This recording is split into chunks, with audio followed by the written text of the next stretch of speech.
54페이지 쪽으로 넘겨주시면 되시고, 우리 이번 시간에 진행하는 건 54페이지에 있는 미수수익, 그리고 55페이지에 있는 선급비용, 요 두 가지 진행을 할 겁니다. 자, 미수수익의 반대는 미지급비용이고요. 선급비용의 반대는 선수수익이에요.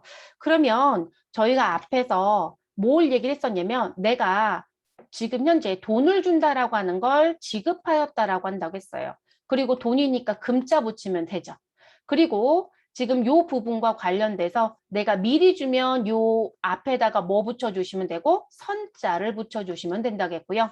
나 아직 못 주었어라고 하면 요 앞에다가 뭘 붙여주시면 되고 미자를 붙여주시면 되겠죠. 그럼 이거는 지급한 돈하고 관련돼서 나오는 거죠.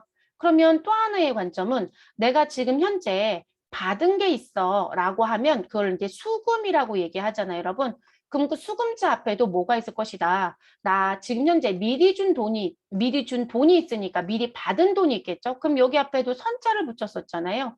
그리고 내가 지금 현재 수금할 돈이 있어. 근데 아직 못 받았다. 그러면 아직 미자를 붙이겠죠. 그럼 여기서 붙였던 선이나 미자가 어디에도 영향을 주더라. 우리는 1월 1일부터 몇 월 사이에 12월 31일 사이 회계기간 사이에 무엇한 게 있는데 나는 비용이 발생된 게 있는데 무엇하였다? 나 아직 못 준 게 있더라. 또는 아직 못 준 게 있다라는 게 맞겠죠? 네, 못 준 게 있더라. 또는 무슨 부분? 내가 미리 준 게 있더라. 이렇게 얘기하겠죠. 그러면 지금 발생된 비용이 있었는데 아직 못 줬다. 그럼 아직 못 줬으면 여러분 여기다가 미자 붙이면 되잖아요. 그리고 내가 지금 현재 미리 받은 게 있다. 그럼 뭐 붙이시면 돼요? 선자 붙이면 되겠죠? 그럼 지금 위에 있었던 부분에 여러분 우리가 지금 아직 못 줬다라고 했을 때 뭐라고 불러요? 미지급금이라고 불렀잖아요. 그러면 이 미지급에 뭐가 있다? 비용이 있는 거예요. 쉽게 생각하면. 그럼 그 글씨 그대로 가져옵니다. 그래서 미지급 비용이라고 하는 걸 뒤에 붙여주시면 돼요. 그러면 내가 미리 준 게 있다라고 하면 선이잖아요. 그러면 우리가 선지급금이라고 쓰면 말이 좀 어려우니 누굴 빼고 지자를 빼서 선급금이라고 부르고 있다라고 했었죠. 그러면 그 선자를 여기다 붙여주면 되겠죠. 그래서 우리는 선급 뭐가 있더라? 비용이 있더라. 그러면 누구만 뺐어요, 여러분? 비용의 발생 부분에 내가 아직 못 준 거, 미리 준 거. 그러면 여기 금자만 빼서 글씨를 더하게 한 거예요. 그러니까 지금 미리 준 거, 아직 못 준 거에 대한 부분은 뭐로 가져간다? 자산부채 자본 쪽에 해당되는 계정에 끌고 가야 되겠죠. 그러면 미지급 비용은 어디에 속하고? 부채에 속하고. 자, 선급 비용은 어디에 속하고? 우리 자산에 속하고. 자, 왜냐하면 우리가 앞부분에서 뭐라고 표현을 해드렸었냐면, 자, 선급금은 자산이라고 배우셨어요? 부채라고 배우셨어요? 우리 선급금은 자산이라고 배웠잖아요. 그러니까 선급 비용은 자산이 되겠죠. 그리고 미지급금은 아직 배우진 않았지만 선급금의 반대편에 있는 겁니다라고 우리가 선급금과 선수금, 미수금과 미지급금 얘기할 때 반대편에 있다는 얘기를 했었잖아요. 그럼 더 부채에 속합니다라고 했으니까 미지급금은 부채겠죠. 그러니까 여기다 그냥 비용자만 붙여준 것뿐이라는 거예요. 그래서 똑같이 자산부채 쪽에 속한 부분이다. 그럼 이제 이 비용 발생 얘기를 했으면 우린 그 다음에 등장할 게 누가 있을 것이다. 수익의 발생 얘기를 해야 되겠죠, 여러분? 수익의 발생. 자, 그럼 수익의 발생 부분에 가시면 여기도 똑같습니다. 자, 수익이 발생하였으나 나는 아직 못 받은 게 있다. 그러면 못 받은 게 미수금이잖아요. 그럼 금자 떼고 미수만 가져옵니다. 그리고 뒤에 뭐 붙여주셔라? 수익자를 붙이자. 이렇게 가는 거고요. 자, 그리고 내가 수익이 발생하였는데 미리 받은 것도 포함되어 있더라. 그러니까 결론적으로 나는 단기분 수익인 줄 알았더니 차기 것도 들어가 있더라. 그럼 이런 미리 받은 걸 뭐라고 부르자? 선수금으로 배울 거라고 했었잖아요. 그쵸? 그러면 선수 수익이라고 붙여주시면 되겠죠. 그러면 미수금에 더하기 수익은 뭐가 되는 거고요? 자산이 되는 것이고 그리고 선수 수익이라는 부분은 뭐가 될 것이다? 부채가 되는 거죠. 그래서 지금 이렇게 만들어진 개정 과목이에요. 심지어는 어떤 회사도 있으시냐면 우리 스마트A라든지 세무사랑 같은 경우는 그냥 미지급 비용, 미수수익, 선급 비용, 선수수익 이렇게만 쓰거든요. 근데 회사에 가서 왔더니 이렇게 쓴다고 얘기를 해요. 우리는 선급 비용이요. 여러 개가 있던데요. 이렇게 얘기합니다. 그래서 성급에 비용을 플러스한 거라고 했잖아요. 그랬더니 선급보험료. 됐어요, 여러분? 자, 그리고 또 다른 선급이 있어요. 선급이자. 그러면 계정 과목 자체로 어떤 비용을 먼저 줬다라고 표현이 돼야 안 돼요, 여러분? 되죠? 그래서 ERP 쓰는 회사들이요. 선급 비용이라는 계정 과목 자체를 무엇하고 있다? 세분화시켜서 회계 처리하는 경우가 있어요.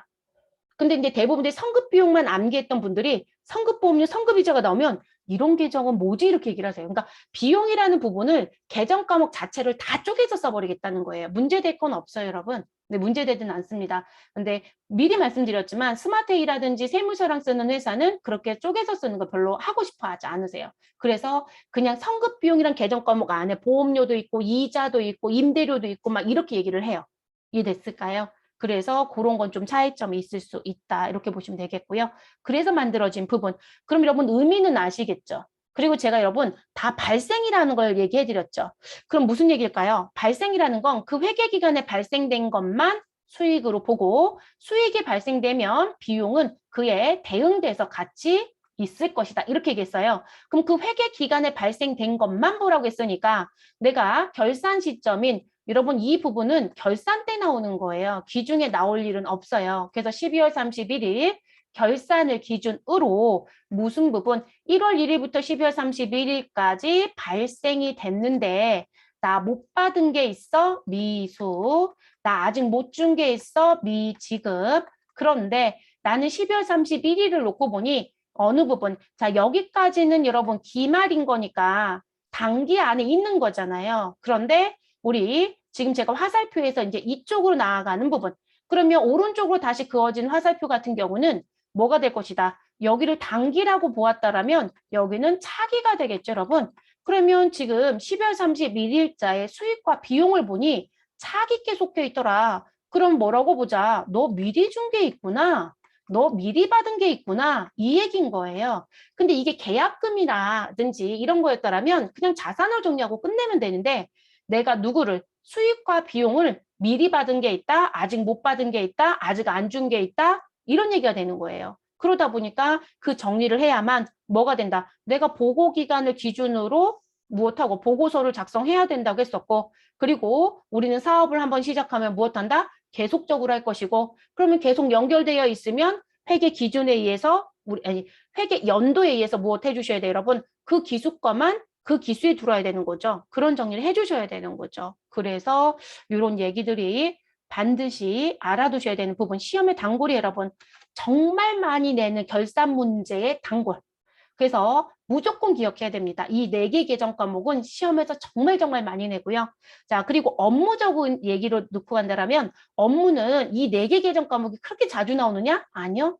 업무는 성급 비용은 어느 회사나 거의 다 있다. 이렇게 보시면 될 것 같아요. 자, 그리고 미지급 비용도 거의 대부분 있습니다.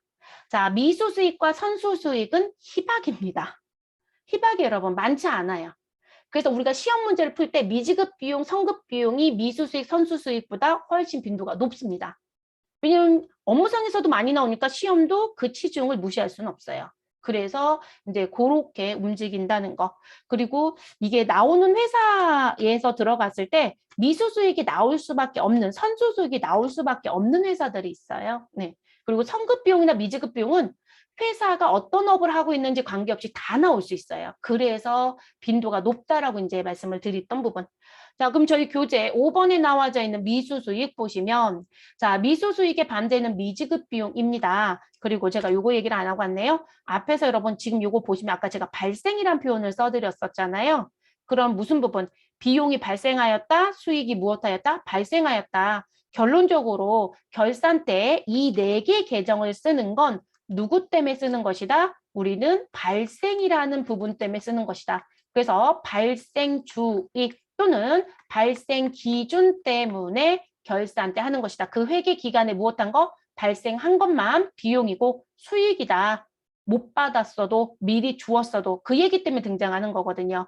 그러면 이거 가지고 얘기할 때 뭐라고 하냐면 우리가 지금 현재 비용이 발생을 하였다라는 걸 따져보니까 12월 31일자를 기준으로 다음 연도 거를 미리 준 게 있더라. 그럼 비용이 다음 연도로 넘어가는 거죠, 여러분. 그런 식으로 넘어가는 게 연결되어 있다라는 표현 때문에 비용의 이연이라고 얘기해요. 그러면 이때 등장하는 게 무엇이다? 자기 거를 미리 주었으니까 성급비용. 그래서 성급비용은 발생주에 의한 비용의 이연에 해당이 된다. 이렇게 표현하고요. 자, 그리고 우리 또 비용이 있으니까 수익도 그러면 이연이 있느냐? 그럼 이것도 뭘까요, 여러분? 내가 미리 받은 수익이 있었던 거죠. 또는 받은 수익이 있었다. 근데 그 수익이 차기분 12월 31일 기준으로 차기께 포함되어 있더라. 그러면 그 부분을 우리는 이연이라고 표현할 거고요. 그때 들어오는 게 무엇이다? 선수, 수익이 되겠죠. 이렇게 갑니다. 그럼 아까 비용처럼 얘기한다면 발생주의 기준에 의해서 우리는 수익에 이연이 있고 그 계정 과목이 선수 수익이다. 이렇게 얘기하는 거예요. 그럼 지금 이들은 연결된 것 때문에 회계 기간을 잘라서 정리했다라면 우리 12월 31일이 도착이 됐는데 지금 아직 받지 못한 돈이 있다. 근데 그 받지 못한 돈을 우리가 비용과 수익인데도 불구하고 자산과 부채로 계상하는 이유는 무엇 때문에? 발생 기준 때문에, 발생주의 때문에. 그러면 여기에 이렇게 얘기하겠죠. 비용이 무엇하였으나, 발생은 하였으나 또는 발생이 될 거라고 예상이 되나 아직 돈은 나갔다 안 나갔다? 안 나갔다. 이런 비용은 갚을 빚이에요. 쉽게 생각하시면 그럼 여기다가 뭐라고 쓸 것이다. 미지급 비용이라고 기록을 해주시면 되는 거죠. 쉽게 생각하시면. 그래서 그렇게 기록을 해주시면 되는 거고요. 그럼 이런 비용의 발생 얘기가 나왔으면 누가 또 들어와야 돼요? 수익의 발생도 들어와야 되겠죠. 그래서 그 회계 기간에 수익이 발생되었다 또는 예상된다. 그런데 아직 돈은 받았다 못 받았다? 못 받았다. 그래서 미수 수익이라고 얘기를 하는 거예요. 그래서 여러분 사지선다 문제 풀면 이거 정말 열심히 물어봐요. 다음 중 비용의 이연에 해당되는 것은 무슨 얘기인지 아시겠죠, 여러분? 또는 다음 중 발생주의에 의해서 등장하는 계정 과목이 맞는 것, 맞지 않는 것 이런 식으로도 물어볼 수 있고요. 그래서 이거 한꺼번에 정리하면 이렇게 정리가 되는 겁니다. 그래서 우리 교재 보시면 미수 수익에 이렇게 되어 있죠. 수익의 발생 또는 예상으로 인해서 등장하는 계정 과목이다. 그래서 발생주의 원칙에 의해서 보고기간 종료일 며칠 12월 31일 그래서 12월 31일 현재 당기에 용역을 제공하고 수익은 무엇하였으나 획득은 하였으나 제가 용역을 제공했으니까 받을 권리는 생겼다는 거예요. 그런데 그 대가를 받았다 못 받았다 나 아직 못 받았어 라고 얘기하는 거죠. 그래서 그 받지 못한 수익에 대해서 무엇해라 장부에 올려줘야 된다라고 얘기하는 거예요. 그러니까 내가 아직 수익 계정은 쓰지 못했다는 얘기거든요. 그래서 장부에 올려줘라. 그래서 그걸 뭐라고 부르자? 미수 수익이라고 부르자. 됐을까요? 그래서 나오는 부분. 자, 미수 수익하고 성급 비용은 당좌 자산이고요. 미지급 비용과 우리 선수 수익은 유동 부채에 속하겠죠. 자, 지금 실무 사례라고 해서 나와져 있는 박스 내용 보시면 자, 2021년도 9월 1일에 1년 만기 정기 예금을 가입했대요. 그럼 여러분 1년 만기니까 2022년도 8월 달에 대부분 만기가 되겠네요. 그래서 여기 하단에 봤더니 만기일이 며칠인데 2022년도 8월 31일이고요. 그리고 그 날짜에 무엇하겠다? 이자를 받는다라고 얘기를 하네요. 그리고 우리 시험 문제는 월할 계산하라고 대부분 낸다겠죠. 그런데 우리는 감가상각비 계산하는 걸 빼고는 월할은 없다 있다 없다겠어요 여러분. 우리가 일을 하실 때 모두 다 무슨 계산한다? 일할 계산한다가 원칙입니다. 월할 계산 안 해요. 그래서 월할 계산은 감가상각비만 있다라고 알아두시는 게 맞습니다. 시험은 일화를 안 내니까 우리는 가정을 세우는 거라고 보시면 되겠고 자 원금은 100만 원이고요. 1년 동안의 연 이자는 12%래요. 고정금리 모양입니다. 이자율 상당히 높네요 여러분. 1년 만기 정기예금인데 자 어찌됐든 이런 조건이 생겼습니다. 그러면 여러분 우리 기중에 어떤 일을 했을까요? 이런 거래가 생겼다고 하면 우리는 사실 9월 1일 날 회계 처리는 했을 거예요. 왜냐하면 9월 1일 날 정기예금에 가입했으니까 그리고 돈은 얼마? 100만 원을 예금에 입금했잖아요. 그럼 100만 원 입금만 회계 처리는 되어 있어야 되는 거죠.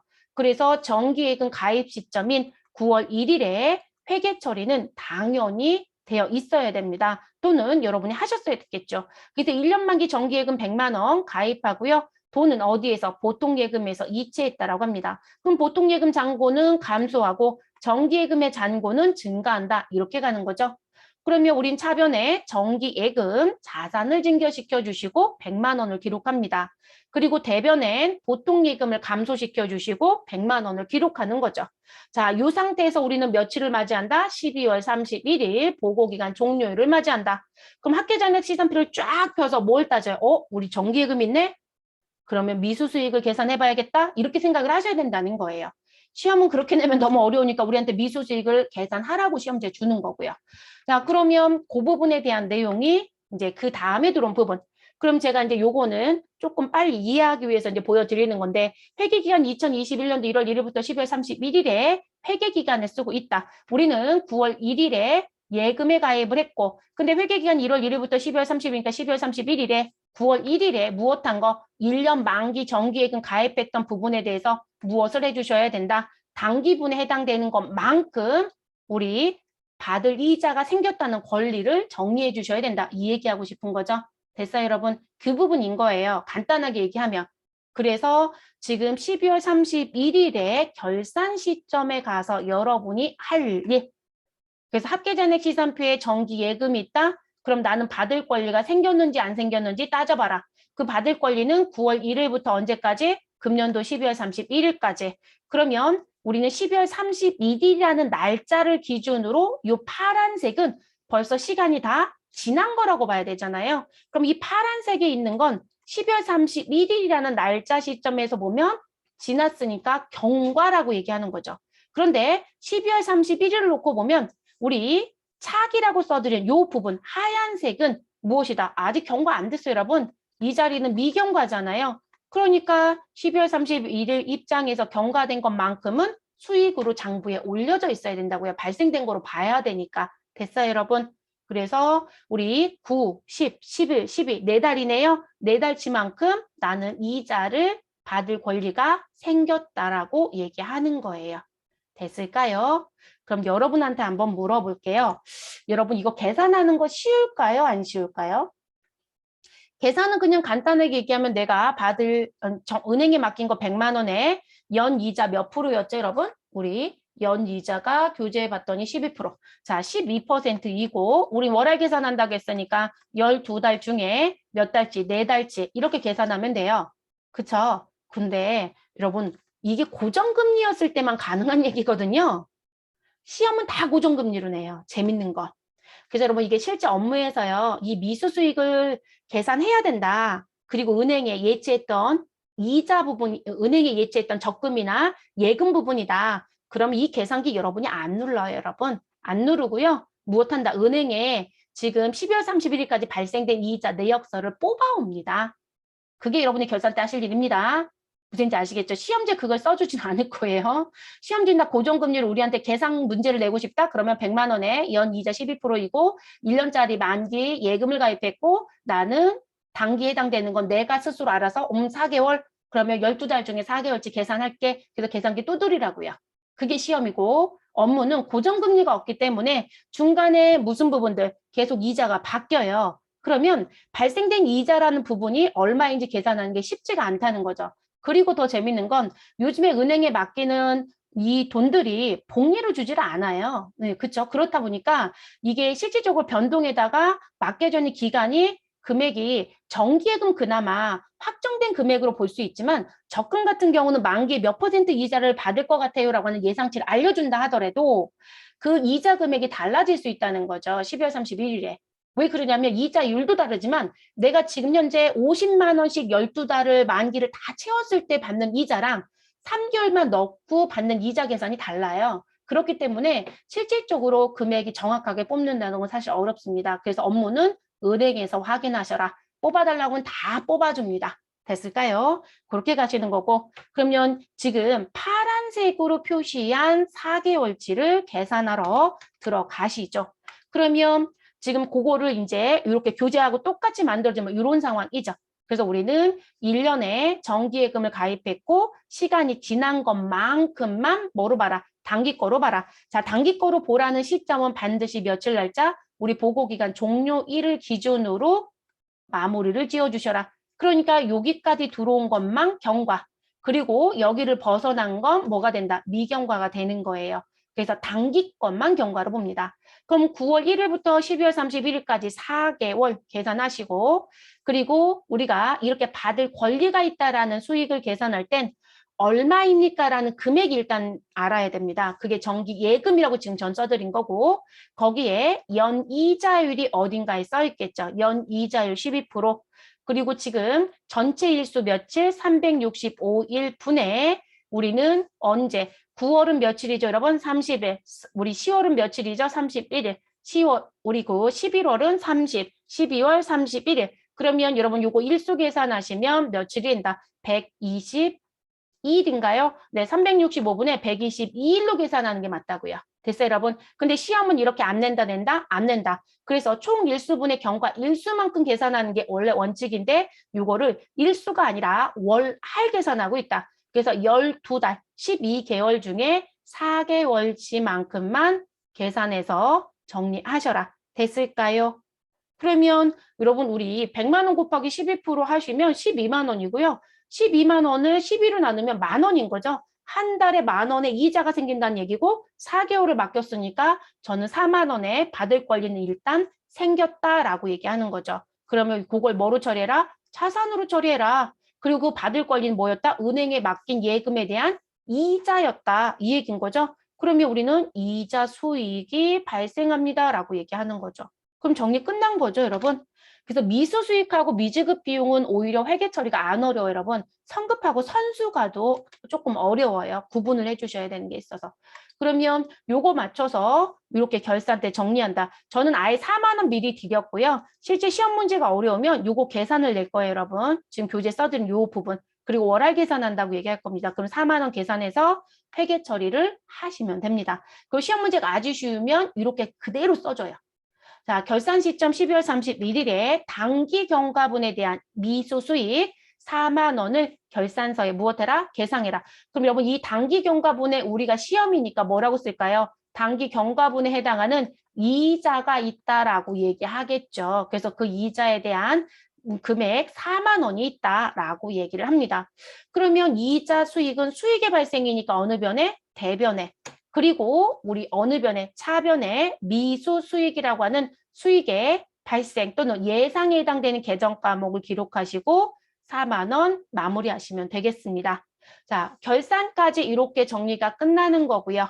자, 그리고 다음 연도 우리 이자 수령 시점이다라고 하는 건 지금 우리 사례로 드린 거로 가져가면 2000 몇 년도? 22년도겠죠. 2022년도 며칠이 된다. 8월 31일 만기가 되겠죠. 자, 그 날짜에 우린 원금 얼마와 정기예금에 해당되는 원금 100만 원과 그리고 누구에 대해서 이자 12만 원에 대해서 왜냐면 100만 원 곱하기 12%이니까요. 고정금리라고 제가 말씀드렸고 자 그러면 그 12만 원에 대해서 우린 무엇할 것이다. 통장에 들어왔다라고 얘기하는 거죠.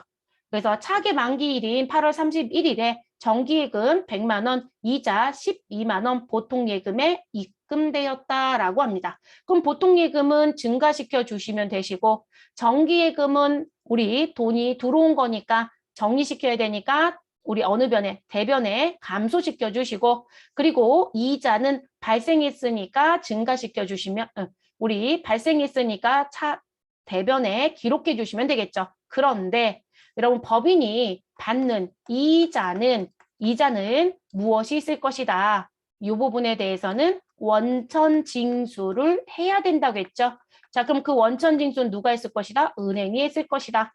그러면 우리는 이 원천 징수를 당하는 입장이니까 우리는 미리 낸 세금이 있다. 그래서 원천 납부 세액이 있다. 이렇게 표현하는 거죠. 자, 그리고 그게 지방소득세 포함해서 몇 프로이다? 15.4%이다. 라고 얘기했습니다. 그래서 여기 금액 얼마? 18,400원을 우리 빼고 통장에 찍혀요. 그러니까 12만 원은 세금이 포함된 금액인 거예요. 근데 통장에 들어올 땐 빼고 들어온다는 걸 여러분이 알아야 되겠죠. 자, 그럼 저희는 대변부터 정리하겠습니다. 자, 대변에 정기예금 100만 원 정리시켜 주시면 되겠고요. 그쵸, 여러분? 자, 그리고 이제 무슨 실수를 하시냐면 돈이 들어온 날짜 8월 31일에 회계 처리를 하실 때 자, 지금 여기 이자를 받잖아요, 여러분. 그럼 제가 이자라고 해서 받은 명목의 금액은 12만 원이에요. 그쵸? 근데 그 12만 원이 내용을 좀 따져보시면 전기과하고 단기께 무엇되어 있다? 합쳐진 돈이죠. 그래서 전기에 4개월과 저 그냥 4월이라고 쓸게요. 그리고 단기에 몇 개월, 8개월에 대한 부분이 우리 무엇되어 있다? 합쳐진 금액이에요. 그럼 저는 전기에 벌써 12월 31일자 받을 권리가 있다고 미수수익을 장부에 계상해줬잖아요. 그러면 여기다가 이자 수익을 전부 다 처리해버리면 무슨 문제가 생긴다? 여러분 이자 수익 2번 잡는 게 되잖아요. 저는 전기분은 벌써 이자 수익 처리를 했어요. 그러니까 우리 전기분에 대해서는 차변에 있는 누구를 상계 정리해라. 미수 수익을 상계 정리해라. 그리고 단기분에 대해서만 무엇 하셔라? 이자 수익 처리하시는 거예요. 그래서 이렇게 정리를 하시는 게 맞다라는 거. 요거 이제 실수하지 않으셔야 되는 부분입니다. 됐을까요? 그래서 반드시 정리를 따져보시고 하실 것. 그리고 이제 차변엔 돈을 받으실 때 미리 낸 세금인 18,480원을 빼고 돈이 들어왔겠죠. 그래서 선납세금 18,480원 그리고 보통 예금 110만 1,520원. 자, 이렇게 정리가 들어오는 겁니다. 그래서 마무리가 된다라고 보시면 되세요. 됐을까요? 그래서 마무리. 그리고 시험 문제는 여러분 우리처럼 풀세트를 다 내는 출제자가 있고요. 풀세트를 안 내는 출제자가 있어요. 그래서 실제로 여러분들이 내용을 다 보셔야 되는 게 업무적인 측면이시고 시험은 준 것만 얘기합니다. 그러니까 시험지 지문에 무슨 부분이 없다. 전년도에 미수수익을 계상했는지 안 했는지 시험지에 써줘야 알아요. 근데 시험지 지문에 아무 말이 없어요. 그러니까 지금 저희는 교재 부분에 보면 연결된 걸 지금 보고 있는 거잖아요. 그쵸? 그러니까 지금 무슨 부분 12월 31일자에 이런 일을 했고 그리고 차기에 가면 우린 정기예금 만기가 되면 8월 31일자에 가면 이렇게 이런 사건이 들어올 것이다. 그럼 저는 연결된 사건을 다 보여준 거죠. 근데 시험은 각계 전투라고요. 무슨지 아시겠죠? 그러면 시험은 각자 내는 부분이니까 만약에 이 부분에 미수 수익을 내가 전년도에 무엇한 적이 있다. 장부에 올려준 적이 있다. 계상한 적이 있다라면 여기에 반드시 무엇되어 있다? 써 있다고요. 그러면 써 있지 않은 걸 여러분이 상상의 나래를 피시면 안 돼요. 그러니까 시험은 준 것만 가지고 해석하시는 거지 여러분들이 살을 붙여서는 안 돼요. 가끔 보시면 본인이 지문에 없는 걸 막 살을 붙이면서 본인이 해석을 해서 막 이상하게 해결을 하신 분들이 계세요. 시험은 전부 다 못 내요, 여러분. 그래서 시험은 준 정보만 가지고 그것만 해결하면 무엇한다? 맞았음 처리가 되는 거예요. 그리고 지금 차기 8월 31일자에 하는 이 분계 문제는 시험에서 잘 안 내요. 네, 잘 안 냅니다. 네, 그것도 알아두셔야 되는 것 중에 하나입니다. 그리고 부연 설명 한 가지 더 할게요. 자, 무슨 부연 설명할 거냐면 이게 왜 그러니까 저는 이것도 조금 아이러니해요. 결산 때는 이 문제를 내면서 돈을 받는 시점의 문제는 왜 안 내느냐? 그럼 결산 문제도 빼야 되는데 자, 이게 어떤 문제가 있냐면 자, 회계 입장과 세법 입장이 달라요. 여러분 지금 앞에서 접대비도 회계 입장과 세법 입장 다르다고 제가 말씀드렸었죠? 그래서 회계는 거래처랑 매출 증기 목적으로 쓴 돈이면 다 접대비 처리해. 괜찮아. 이렇게 얘기했어요. 근데 세법에 갔더니 무제한 인정 못 해주겠다고 했어요. 그래서 이만큼까지만 인정할 거고 넘친 건 비용이 처리가 안 된다겠죠. 그렇다고 여러분이 비용을 안 하고 들을 수는 없어요. 쓴 돈인데요. 하고는 들어야 되는 거죠. 그리고 그런 걸 법인 조정이라는 거. 법인세 신고할 때 그 조정해서 잡아내는 거예요. 그게 할 일인 거고. 그럼 이 부분은 세법에 갔더니 뭐라고 얘기를 하냐면 자, 회계 기준은 우리가 무엇이 있다? 발생주의라는 게 있다. 그래서 그 회계 기간에 발생된 게 있으면 그 회계 기간에 다 들어와야 된다. 그렇기 때문에 우리는 반드시 장부에 받을 권리가 생겼다라면 미수 수익이라는 걸 반드시 무엇 해줘라? 올려줘라. 이렇게 얘기합니다. 누구를 포함하여? 이자를 포함하여. 자, 여기서 말하는 이자는 받을 이자니까 이자 수익이란 얘기겠죠? 다른 미수 수익도 생길 수 있다는 얘기인 거예요. 이해되시나요? 자, 그런데 이게 세법에 갔더니 이렇게 얘기를 합니다. 여러분, 제가 말하는 세법은 우리 법인 기준 지금 수업하는 거니까 다 법인세입니다. 자, 법인세에서 뭐라고 얘기냐면 난 그렇게 생각하지 않아. 야, 지금 너가 생각해 볼 게 뭐냐면 자, 이자 수익은 수익이네. 그럼 이 수익은 어디에 반영될 것이다? 손익계산서에 반영이 되겠네? 그러면 손익계산서 반영이 되면서 우리 이익은 무엇할 것이다? 증가할 것이다. 자, 이익이 증가했으니까 여러분, 우리 법인세라는 세금을 더 낼까요? 덜 낼까요? 우리 세금도 더 내야 되거든요. 더 내야 되는 거예요, 여러분. 나는 돈을 받은 적도 없는데 권리는 생겼지만 그래서 법인세에서 이렇게 얘기합니다. 이자는 네가 받는 입장이면 받았을 때 세금 내면 돼. 이렇게 되어 있어요. 그러니까 발생주의가 아니라 일종의 현금주의가 돼버리는 거예요. 여러분 현금주의가 뭐예요? 돈이 들어오고 나가는 게 현금주의라고 했잖아요. 그게 입장이 달라요. 그래서 지금 회계 기준은 회계처리를 해야 되는 게 맞지만 세법 기준은 무엇으로 간다? 현금주의 입장이에요. 여러분 제가 이해하기 쉽게 이렇게 써드리는 거예요. 이거를 세법에서 현금주의라고 하진 않아요. 권리의무 확정주의라고 얘기합니다. 그러면 그 현금주의 입장이다. 그러면 받으면 무엇해라? 수익 처리해라. 누구에 대해서요? 이자에 대해서는. 받는 거니까 제가 이자 수익 써드리면 되죠? 그러면 문제가 있죠, 여러분? 자, 그럼 이거 제가 왜 써드릴까요? 여러분 분명히 지금 자격증은 이렇게 안 나와요. 세무 1급이 그래서 이 문제를 내요. 법인세가 있어서. 근데 우리는 세무 1급 과정 아니에요. 근데 이게 업무에서는 필요해요. 그래서 알려드린 부분. 그럼 여러분이 이제 회사를 입사를 했어요. 중소기업입니다. 자, 그리고 우리는 상장사도 아닙니다. 그럼 회계감사 안 받을 거예요. 그럼 이제 선임들이 얘기합니다. 결산할 때 저는 이걸 배웠잖아요. 그럼 저는 아주 당당하게 은행에 전화를 해서 무슨 부분, 이자 발생한 거 내역서 좀 뽑아주세요. 그럼 쭈르륵 뽑아줍니다. 제가 은행에 못 가면 팩스 넣으면 팩스도 넣어주고 전산해서 확인할 수 있는 건 전산에서 확인하는 방법도 알려줍니다. 그럼 제가 쫙 뽑았겠죠. 그리고 저는 당당하게 차변에 미수수익, 대변에 이자 수익했고 선임이 결제를 합니다. 이건 어디서 배웠니? 라고 물을 겁니다. 알려주면 되는데 왜 꼭 그런 패턴으로 물어본지 모르겠어요. 자, 그분이 의도한 건 뭐냐면 중소기업은 세법에서 이게 인정이 안 되니까 지금 이 인정 안 되는 것만큼 세무 조정을 해야 되거든요. 그러면 사후 관리를 계속 해야 되는 거예요. 그것 때문에 세무 조정이 있는 거예요, 여러분. 그러니까 회계 기준을 모르면 절대 법인세를 못 넘어가요. 회계에서 했던 부분하고 차이점 찾는 게 세무 조정이에요. 그럼 세무 조정에 가서 이렇게 얘기를 합니다. 너가 회계상의 수익으로 계상시켰던 이 미수 수익이 이자였더라. 이 이자는 받으면 수익 처리하라고 되어 있어. 그러니까 이거 수익했던 거 무엇 하겠다. 하지 말라고 얘기해요. 그렇다고 여러분 생각을 해볼 게 뭐냐면 회계 처리를 삭제할 수는 없잖아요. 그쵸? 회계는 회계고 세법은 세법이라고 제가 말씀드렸으니까. 그래서 세무조정에 의해서 우리 무엇한다? 그거 빼는 거 하겠다라고 얘기합니다. 그래서 우리가 회계에서 비용이라고 부르는 걸요. 우리 세법에서는 손금이라고 합니다. 회사에 손해를 발생시키는 돈이에요. 쉽게 생각하면. 자, 그리고 입금, 우리 수익이라는 게 있겠죠. 자, 수익은 회사의 이익을 가져오는 돈입니다. 그래서 입금입니다. 그래서 실무자들은 이 비용이라는 표현을 쓸 때 입금 표현보다는 손금 표현 더 많이 쓰거든요. 근데 요거 얘기할 때 업무에서 야, 그거 경비 처리되는지 확인해. 비용 처리되는지 확인해. 손비 처리되는지 확인해. 이 얘기 많이 해요. 그 손비가 손금과 비용을 합쳐서 만들어진 용어예요. 아예 법인세에서는 손비라는 표현도 얘기합니다. 그래서 그 인정이 되는지 또는 입금은 그렇게 쓰는 용어는 없어요. 입금은 그냥 입금이에요. 그러면 수익으로 처리 안 할 거니까 우리는 이 부분은 입금으로 처리 안 한다고 해서 세무조정자들이 입금 불산입한다고 표현하거든요. 그럼 여러분 중소기업은 회계감사 안 받잖아요. 그럼 제가 회계 처리를 회계 기준을 조금 위배했다고 해서 저희한테 누가 터치할까요? 터치할 의사가 아무도 없어요. 그러니까 아예 무슨 부분, 아까 선임이 무슨 부분이고요. 야, 그거 세무조정 가서 지저분해진데 그거 왜 잡아? 회계 처리하지 마. 이렇게 얘기해버려요. 근데 여러분 이 사람이 세무사 사무실에 근무하는 종업원이면 가능하죠. 삭제할 수 있죠.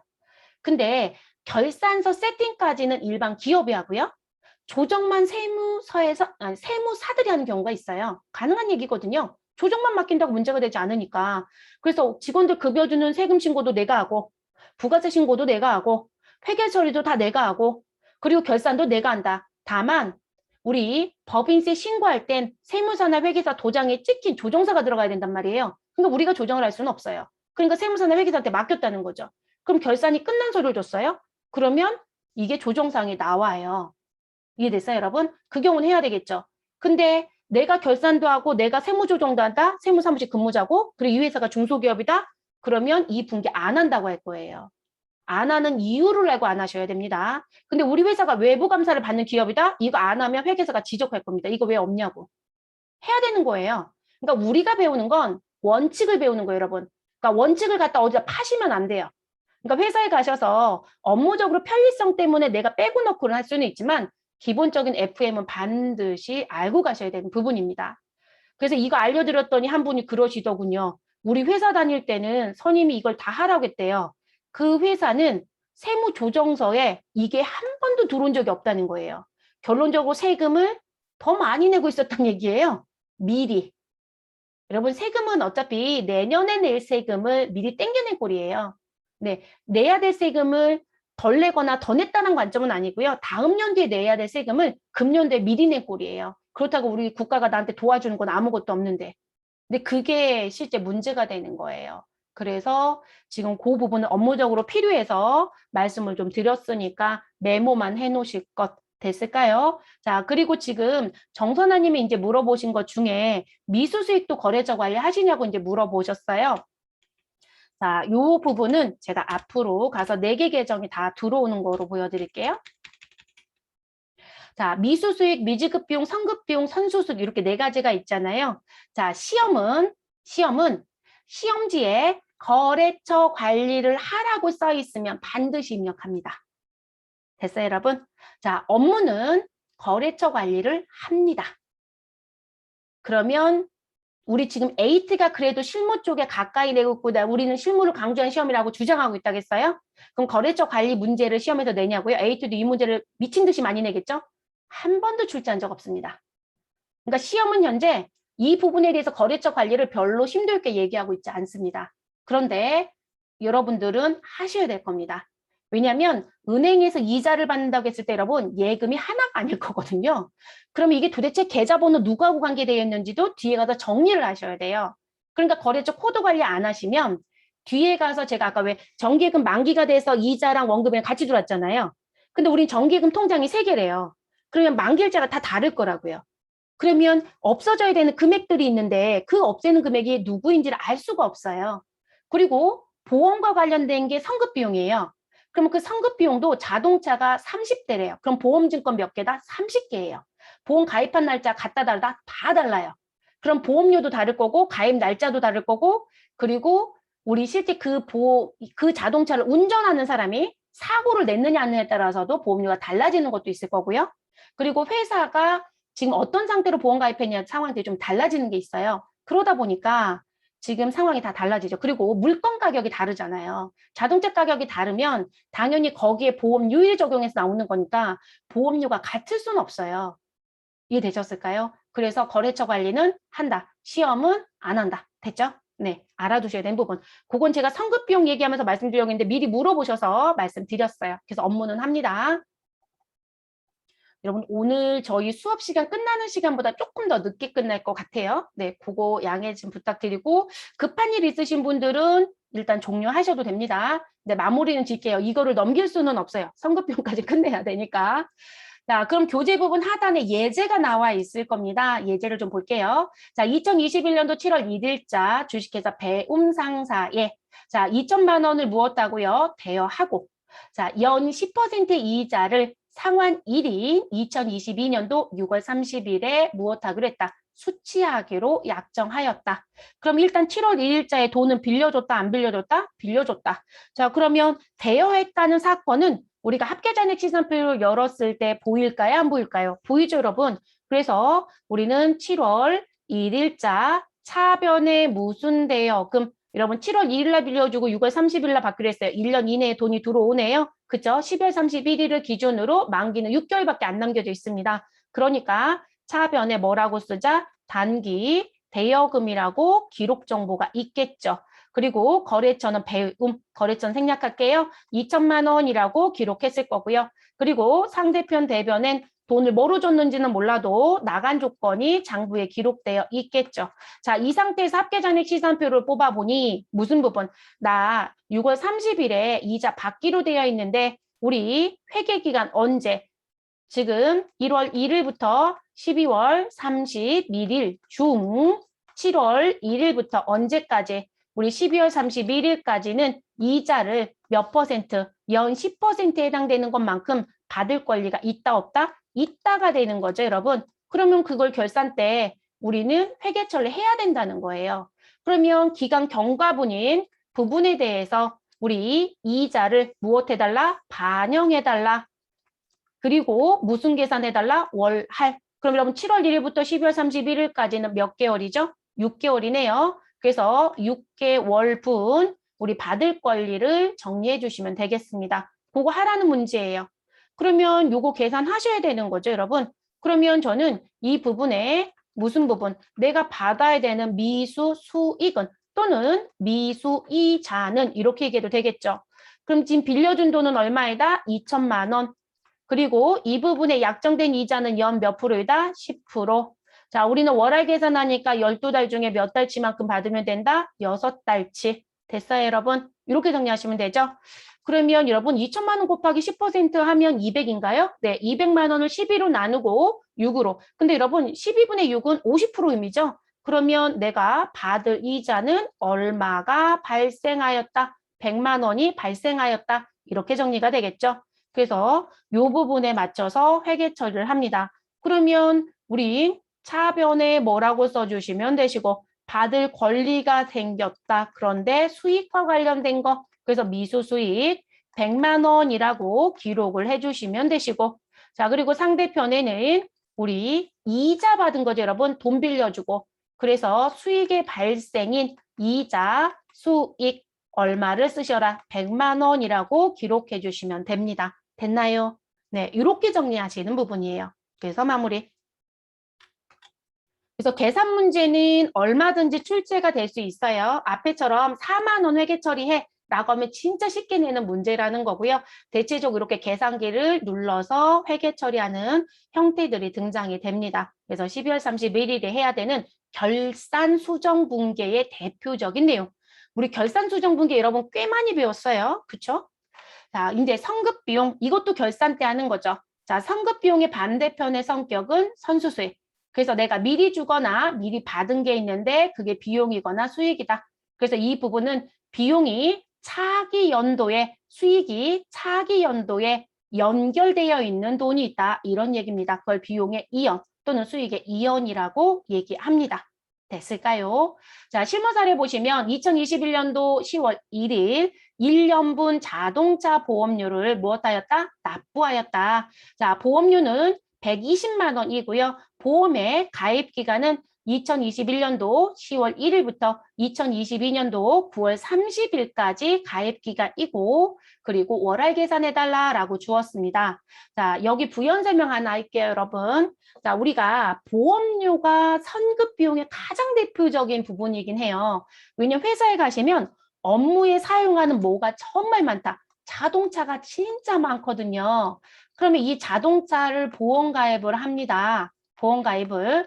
그럼 여러분 지금 교재에 수록되어 있는 것처럼 이렇게 써 있을까요? 가입 기간이 명기되어 있어요. 보험 증서에. 증권에 보시면.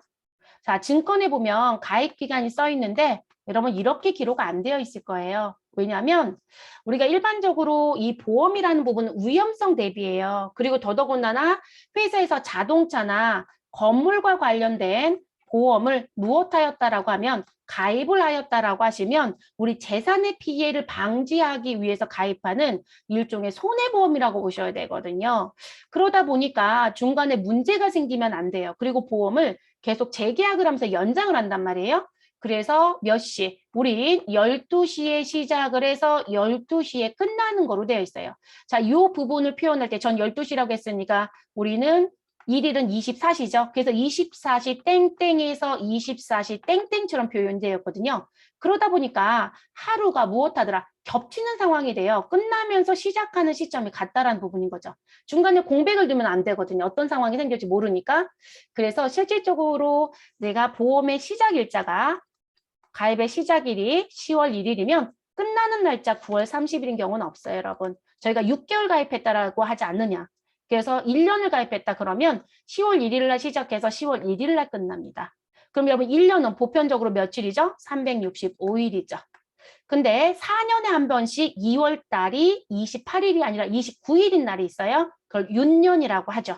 그러면 365일이 며칠이 된다? 366일로 바뀌겠죠. 우리 모두 다 일할 계산하는 게 원칙이라고 했으니까요. 그러면 지금 이런 상황이기 때문에 보험료 일할 계산을 하실 땐 여러분 10월 2일 날 시작해서 12시까지 겹치고 10월 1일 날 끝나는 거로 그냥 완벽히 겹치니까 그럼 뭐가 되죠, 여러분? 하루가 더 있는 거잖아요. 10월 1일 날 시작했으면 9월 30일 날 끝나야 365일이에요. 그러니까 이런 경우에는 여기에 플러스 1이 되는 거예요, 여러분. 그리고 시작과 끝나는 날을 다 포함시키라고 얘기합니다. 그러면 뭐가 된다? 내가 일할 계산할 때 365일이 1년이었을 때는 366일 며칠이라고 계산하고 윤년이었을 때는 367일 며칠이라는 계산을 하셔야 되는 거예요. 됐어요, 여러분? 그래서 이런 걸 뭐라고 얘기냐면 양편역해한다라고 표현합니다. 시험 내냐고 물어보시면 ERP 말고는 출제하지 않습니다. 이게 시험마다 특징이 다 달라요, 여러분. 그래서 제가 ERP 책도 쓰는데 그 ERP 책에는 오히려 이 보험기간 입력하는 게 있어요. 아예 프로그램에서 회계 처리할 때. 그래서 그 부분은 우리가 알아야 되는 부분이 있어서 교재 부분에 수록할 때 10월 1일부터 10월 1일로 드려버려요. 근데 그렇게 드렸더니 또 문의가 너무 많아요. 왜 10월 1일이냐고. 그러니까 이게 공부를 하는 과정 중에 원리 부분의 의미 수업들이 없다 보니까 이제 대부분들이 이제 많이들 얘기하시는 것 같아요. 그래서 우리가 일반적으로 은행 같은 경우는 아니에요, 여러분. 우리가 은행에서 이자를 받잖아요. 또는 이자를 주잖아요. 그럼 시작하는 날짜 포함 안 해요, 법적으로. 그러면 시작하는 날짜를 포함 안 하고 다음 날부터예요. 그래서 내가 은행한테 돈 빌렸고 이자를 내야 된다. 그러면 다음 날부터 시작해서 이자를 내야 되는 날까지. 그래서 초일은 산입하지 않고 끝나는 날은 산입한다고 표현해요. 그런 걸 우리가 초일 산입, 말일, 불산입이라고 해요.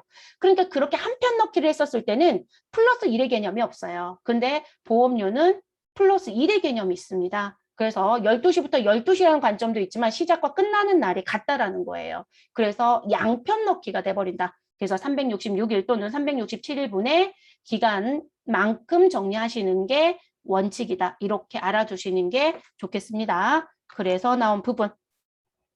자, 그럼 이제 그 부분 업무 때문에 또 말씀드렸고, 자, 회계 처리 들어가기 전에 업무 얘기 한 가지 더 할게요, 여러분. 자, 그리고 이제 보험료는, 자, 그거는 전산 시험은 출제를 시작했고요. A태도 슬근슬근 내고 있는 것 같습니다. 자, 우리가 자동차 보험은 그럴 일이 없습니다. 여러분, 자동차 보험은요, 제가 1월 1일부터 12월 30일 보험 기간이었대요. 그러면 보험이 다 끝났어요. 근데 제가 보험 사고가 한 번도 없었대요. 아니, 교통사고가. 그럼 제가 보험료 1년 동안 120만 냈어요.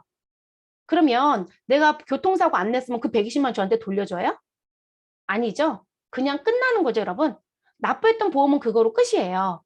그래서 우리가 보험료 얘기가 나오면 반드시 따져보셔야 되는 게 무엇이다.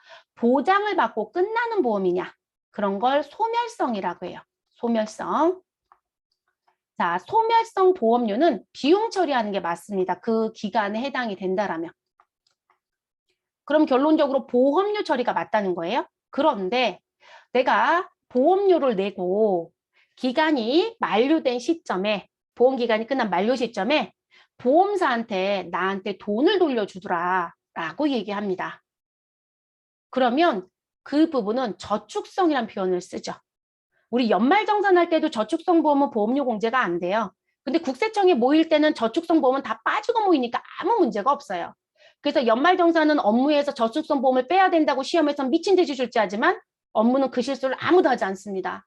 왜냐하면 알아서 빠지고 들어오거든요. 그래서 고민거리가 없어요. 근데 시험은 OX 문제를 내야 되니까 입력을 시켜야 되고 그렇게 되지만 그럼 회사에서도 그 저축성 보험이 있다는 거죠. 그럼 그 저축성은 의미가 무엇이다? 내가 만기가 도래하면 만기 환급금이 있다예요.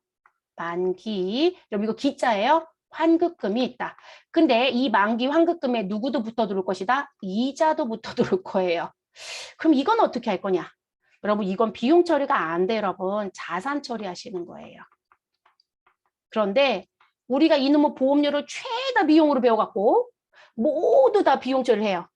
근데 이 저축성 보험이 대부분 건물에 이 보험이 정말 많이 가입되어 있어요. 그리고 우리는 시험이 자동차를 가장 많이 내긴 해요. 근데 회사에 가보시면 자동차 보험도 있지만 건물 화재 보험도 있고요. 공장을 갖고 있다 그럼 공장 자체에도 보험을 가입하고 공장에 설비 자산의 성격인 누구도 있을 것이다. 건물 말고 누구요? 기계가 있을 거라고요. 기계도 보험 가입을 해요, 여러분. 저 아는 분은 실제 인쇄업 하시는 분이 계시는데 그 인쇄 쪽 기계가 정말 비싸요, 여러분. 칼라 인쇄까지 된다 그러면 실질적으로 크기가 많이 크지 않은데도 10억, 20억 호가예요. 한 대당. 정말 비싸거든요.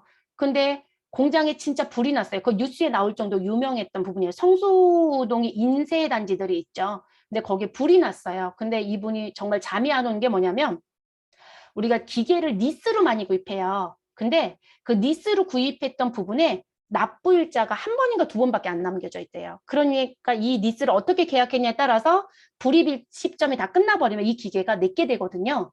그러니까 내게 되는 시점이 이제 두 달인가 세 달인가밖에 안 남겨져 있었던 시점인데 불이 나서 기계가 홀락 탔어요. 그러면 어떻게 할 거냐 문제가 생기겠죠. 정말 심각한 상황이거든요. 몇십억짜리 이 기계가 그냥 끝난 거예요. 그러면 다시 재정비해서 하겠지만 사실상 사업하는 사람 입장에서는 밤잠이 오질 않죠. 그러면 지금 회사에서는 그런 대비를 다 해야 되니까 기계 자체에도 뭘 가입한다? 보험 가입해요. 근데 가격이 높을수록 보험료는 클 거라고요. 그럼 자동차처럼 소멸하는 보험을 넣어버리면 이게 부담이 너무 큰 거예요. 그리고 우리가 자동차 보험은 여러분 다 1년 갱신형이에요. 1년 갱신. 그런데 이 저축성 보험에 건물이라든지 우리 동산이라고 얘기하는 기계 같은 경우는 대체적으로 1년짜리로 가입 안 해요. 저축성 자체가. 그래서 짧아야 3년 또는 5년. 그러니까 1년짜리 자체가 없어요.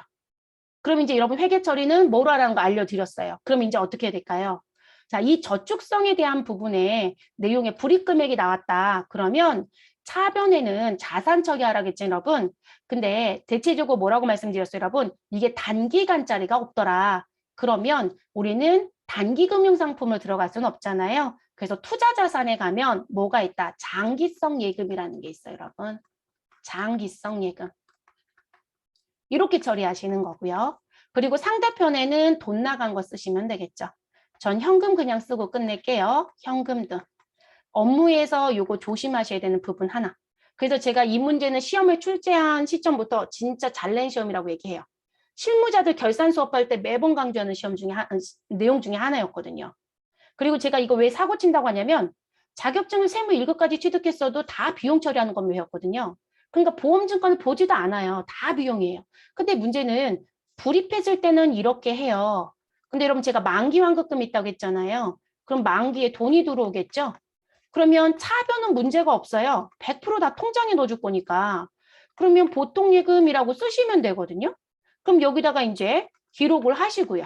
저희는 이자는 쓰지 않을게요. 그냥 원금만 얘기할게요. 이자는 어차피 이자 수익 쓰시고 거기서 세금 뗀 건 선납세금 하시면 되는 거니까.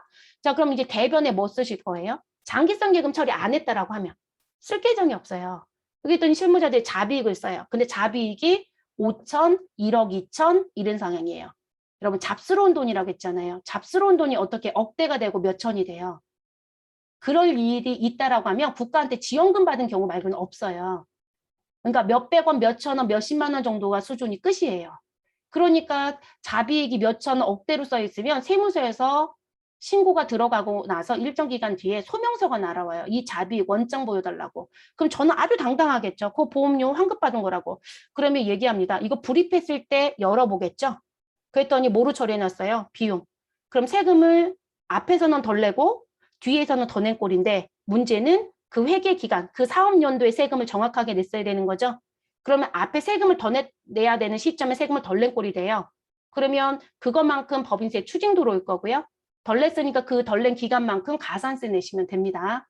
그렇게 들어가는 원리예요. 그래서 이게 되게 중요한 부분 중에 하나입니다. 시험 출제 시작했습니다. 어디만 내고 있다 현재? 불입만 내고 있습니다. 그 시험에 뭐라고 되어 있다? 저축성이라고 써줄 겁니다. 그리고 만기 환급금이 있다란 표현을 써주기도 합니다. 출제자가. 그래서 그렇게 들어온 부분. 그래서 만기에는 우리 차변에 썼던 장기성 예금을 상계 정리하시고 마무리가 되져야 올바른 처리가 됩니다. 그래서 이거 기억하셔야 되고요. 그리고 이거 높아시면 어디 써드렸냐면 우리 뒤에 가면 수익 비용 있잖아요. 그 수익 비용 쪽에 가면 보험료 쪽에 이거 별도로 또 써드렸어요. 그래서 소멸성 보험은 비용 처리하시고 저축성 보험은 반드시 자산 처리하셔라 라고 써드렸습니다. 자, 시험에 관련된 팁 하나 얘기합니다. 자, 시험에 출제하실 때 제가 1년짜리가 거의 없다겠어요. 기본적으로 3년 내지 5년이 거의 대부분이다라고 했어요. 근데 시험지 지문에 아무리 봐도 장기가 맞아요. 그런데 개정 과목을 정기예금 처리하라는 문제를 낸 적이 있습니다. 그것도 최근 문제였던 걸로 기억해요.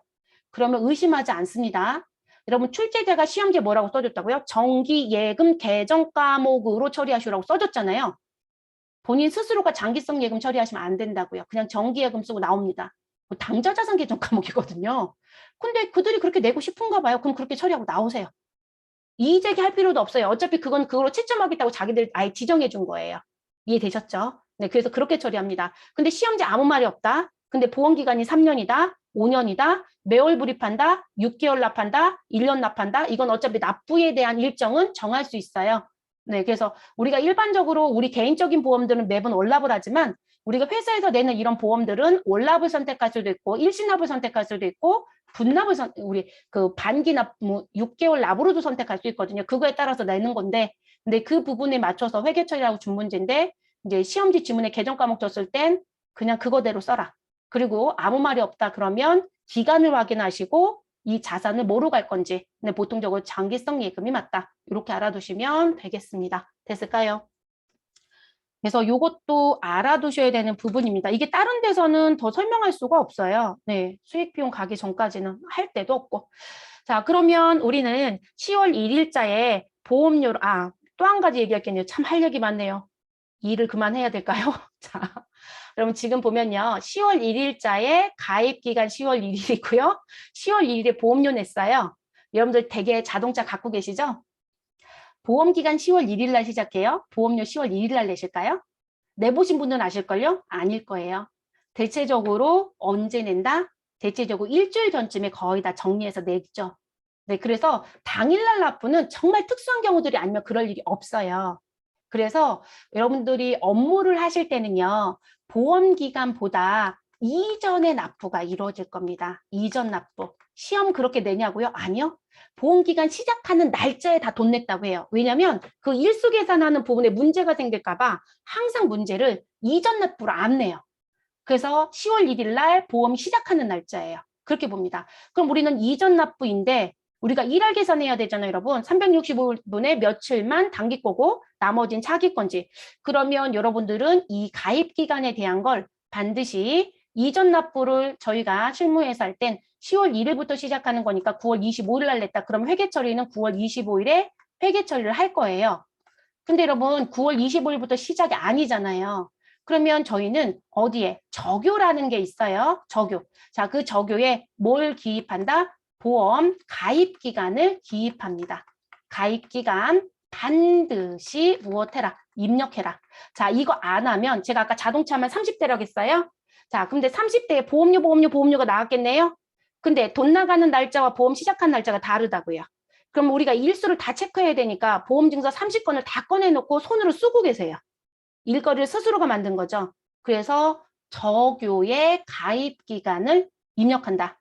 그리고 ERP를 쓰는 회사에 입사했다. 더 좋은 ERP다. 근데 더 좋은 ERP가 대체적으로 회계 인사가 워낙 잘 만들어져서 인정이 된 프로그램이에요. 물류 생산은 영림없게 워낙 잘 만들었다고 인정이 되고 있고. 자, 그러면 그 더 좋은 ERP를 쓰고 있다. 그러면 더 좋은 ERP는 이 가입기간 입력하는 게 있어요. 그리고 그 가입기간 입력하면 우리 성급비용 자동 계산하는 메뉴가 있습니다. 손계산도 안 해요. 그래서 더 비싼 프로그램일 수도 있어요. 자, 그리고 스마트 A나 세무사랑은 적요의 가입 기간을 입력을 하면 우리가 이게 이제 세금 신고할 때도 영향을 받아요. 그거는 법인세 메뉴에 가면 이거 자동 계산하는 기능 탭이 있어요. 회계 쪽에는 없어요, 여러분. 그러니까 회계에서 결산하셔야 되는 분들은 무조건 손계산을 하셔야 되니까 가입 기간이 반드시 필요해요. 그래서 적요에 기록해서 업무에 활용한다. 이렇게 알아두시면 되겠습니다. 그래서 알아두셔야 되는 부분이고요.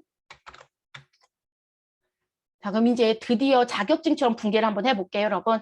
자, 보험 가입 시점인 10월 1일에 영업부 자동차 보험에 가입을 했고요. 보험료 1년치 우리 10월 1일부터 다음 연도 9월 30일 거까지 우리 120만 원을 보통 예금에서 무엇하였다? 이체하였다. 자, 보험료 1년치를 보통 예금에서 이체했다고 했으니까 여러분, 보험료가 지금 발생한 거죠, 여러분. 그래서 비용의 발생인 차변에 보험료 120만 원을 기록해 주시면 되시고, 자, 보통 예금에서 이체했으니까 자산의 감소는 대변에 기록하시면 되겠죠. 그래서 120만 원을 기록하시면 됩니다.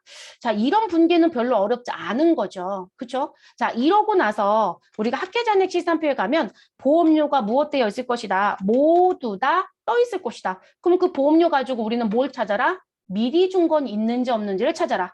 자, 회계 기간은 우리 1월 1일부터 12월 31일까지다. 라고 하면 우린 10월 1일에 언제 거까지 9월 30일 거까지 보험료 1년치 얼마 120만 원을 납부했더라. 그러면 지금 단기분 보험료 몇 개월치 10월, 11월, 12월 그러니까 3개월치 그리고 차기분 보험료 9개월치가 같이 들어가 있는 거죠. 그럼 우리는 12월 31일 결산일을 기준으로 파란색에 있는 것만 단기 거로 봐야 된다고 했으니까 3개월치만 뭐가 된다? 우리 경과된 것으로 봐줘라. 이 얘기인 거죠. 그래서 경과된 보험료로 봐줘라. 그래서 10월 1일부터 12월 31일 그러면 12달 중에 3달치 그럼 30만 원만 단기 거 나머지는 차기 거. 그럼 여러분 지금 우리가 계속 이 파란색 부분에 있는 걸 무엇으로 수익으로 볼 거냐 비용으로 볼 거냐 이 얘기잖아요. 그럼 이 12월 31일자에 하는 일은 여기에 들어오는 건 다 무슨 부분이에요? 비용이거나 수익이라는 계정에 해당된다 이 얘기인 거죠. 그리고 차기에 해당되는 건 뭐예요? 미리 주거나 미리 받은 거라는 얘기를 하는 거겠죠. 근데 그렇게 이해하시면 되는 부분입니다. 그래서 이제 그 정리를 하러 가야 되는 거죠. 그래서 지금 현재 보시면 경과된 건 단기 비용이다. 그런데 미경과라고 얘기하는 건 비용이 아니라 미리 준 돈이라고 봐야 된다. 그래서 선급 비용이다. 이렇게 본다는 거죠. 그래서 12월 31일 전체 금액 비용으로 처리한 거. 우리 보험기간 어느 부분 지금 현재 10월 1일부터 9월 30일까지를 전부 다 뭐로 봤어요, 여러분? 보험료로 봤잖아요. 근데 보험료가 너무 많이 잡혀 있는 거죠. 근데 그 중에 어디까지만? 요 부분까지만 보험료라는 거죠. 그리고 지금 9개월치는 보험료로 볼 수 없다라는 걸 구분해 달라는 거예요. 그게 선급 비용의 관점이라는 거죠. 그러면 차기 미경과 일수 계산해야 되겠네요. 왜냐하면 전체를 보험료로 봤으니까 여러분 지금 보험료로 보지 말아야 될 걸 찾아야 되는 거죠. 그래서 미경과를 찾자라고 합니다. 그래서 우리 1월 1일부터 9월 30일까지 9개월치가 차계분이더라. 그럼 120만 원 곱하기 12달 중에 9개월. 자, 그러면 우리 얼마? 비용으로 처리할 건 30만 원이고 자산으로 처리할 건 얼마가 된다? 90만 원이 된다. 요 정리를 하는 거죠. 그래서 90만 원 자산 처리를 해달라. 그럼 요거 12월 31일자에 그대로 분개를 해주시면 됩니다.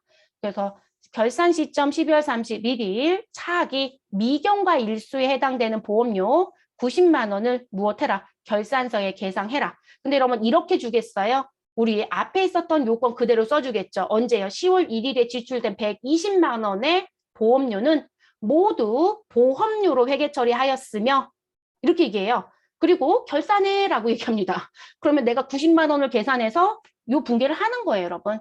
그래서 우리는 대변에 차변에 있었던 보험료를 없애주시고 그리고 차변엔 선급 비용이라고 하는 자산을 정리시켜 주시면 되겠습니다. 그래서 이런 걸 비용의 이연이다라고 합니다. 그리고 반드시 여러분 무슨 분개해야 된다? 재수정 분개. 자, 시중 체계 여러분 제가 아까 앞에서 이자 수익 얘기했었잖아요.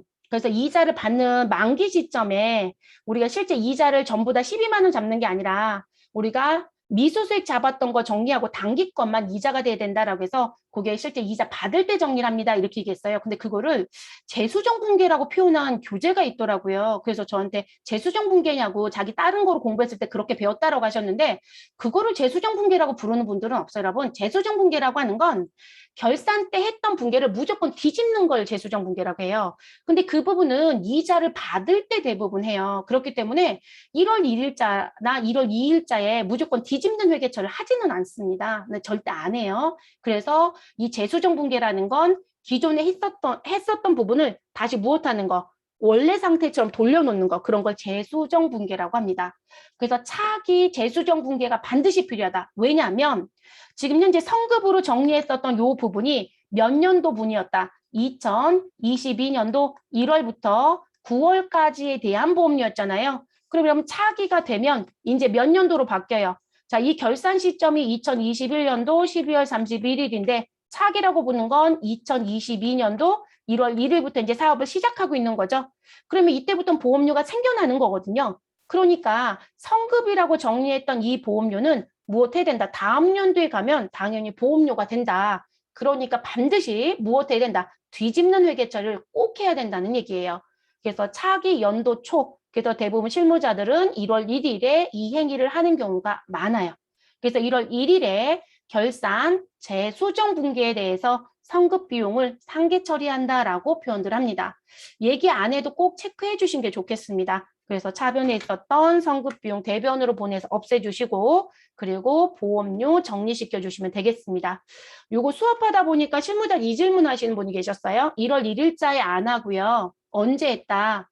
저희 이거 보험료 다시 계약하는 날짜에 했거든요. 문제되나요? 라고 물어보신 분이 있어요. 큰 문제가 되지는 않아요. 그러니까 그분들은 그냥 성급비용 장부에 계속 뒀다가 보험료를 1년마다 재계약하잖아요. 특히나 자동차는. 그러니까 그때 성급비용 없애주고 보험료 만들고 다시 이제 정리했다는 얘기거든요. 문제될 거는 없습니다, 여러분. 네, 문제될 건 없어요.